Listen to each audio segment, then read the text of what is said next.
Guys. Hello guys, Happy New Year sa lahat. At ito nga, hindi na kami nagluto sa bahay pagkatapos namin ng aming trabaho.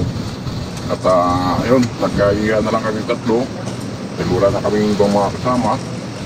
Yung isang kasama at dalawang kasama namin ay sumama. Dati marami kami pag nag-celebrate ng New Year or Christmas.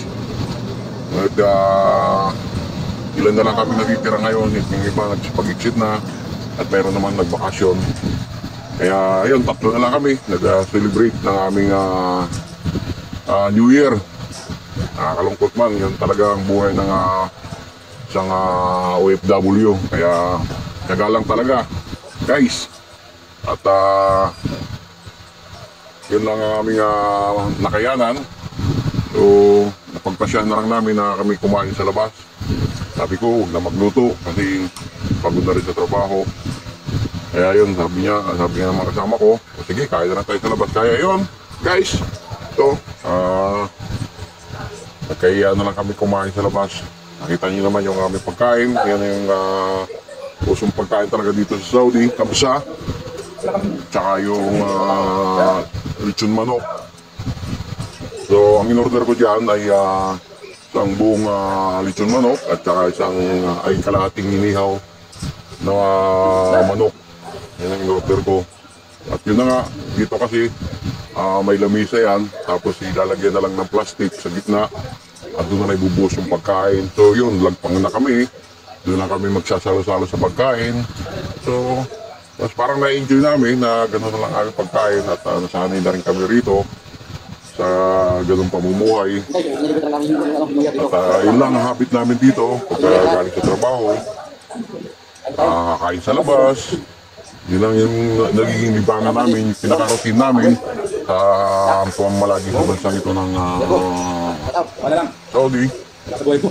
Kaya talagang sakripisyo rin. Kaya kahit kami naman habang yung aming mga magsabuhay at nag-celebrate sila ng New Year sa Pilipinas.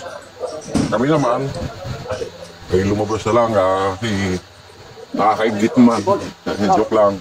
Pero at least maligaya yung pamilya namin sa Pilipinas. Mga OFW dyan na ginagawin the best para sa pamilya. Talagang andun yung sakripisyo para lang gumanda rin at least may bigay din yung pangangailangan ng bawat pamilya namin sa Pilipinas. So nagtitiis talaga kami rito sa bansa. Hindi talaga biro yung pag-abroad.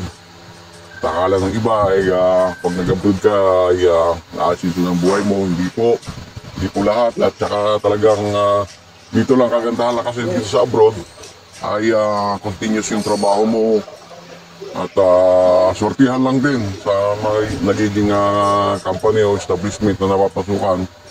Kaya dapat yung pagmalaki talaga ang mga OFW para sa pamilya, para sa bansa na nagsasakripisyo talaga para lang sa mapaayos yung pamumuhay.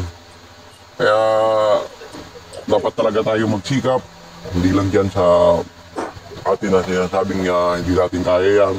So, talagang ganun ang buhay. Kung talagang sisikap ka para sa pamilya mo, gagawin mo yung sakripisyo na to. Pag-abroad, malayo sa pamilya para maibigay yung pangangailangan ng pamilya. Kahit nga halos walang natitira talaga kami sahod, hindi lang mga OFW. At ang natitira na lang sa amin ay pambayad ng upa namin, yung renta namin kasi nagre-renta kami, kasi live out kami. At siyempre yung pagkain namin, pang isang buwan. Minsan nga, yung iba nangungutang na lang kasi kapos na. Akala ng iba sa pamilya na yun, may natitira. Pero sinasabi o pag tinatanong ng kumusta, minsan yung iba nga, hindi na nangungumusta. Na tatanungin man lang yung mahal sa buhay dito sa abroad kung okay lang ba.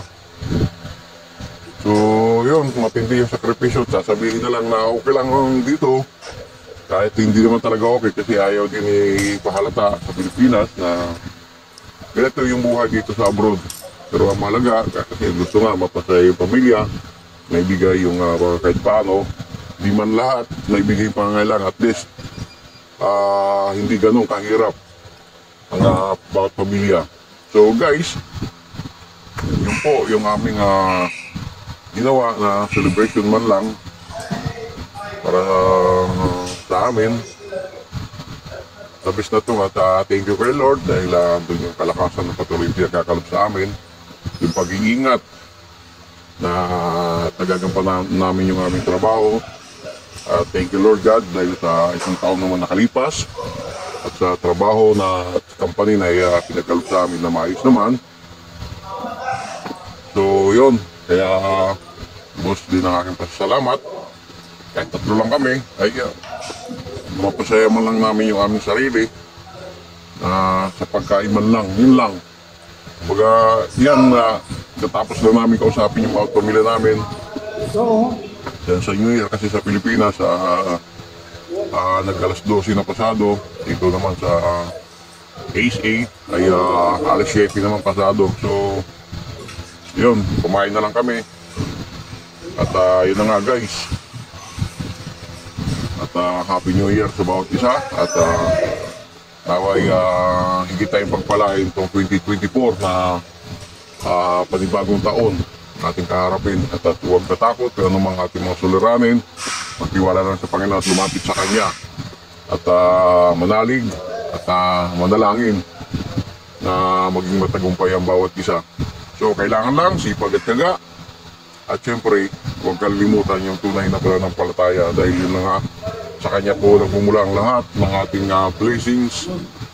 At siya po yung nagkocontrol ng lahat.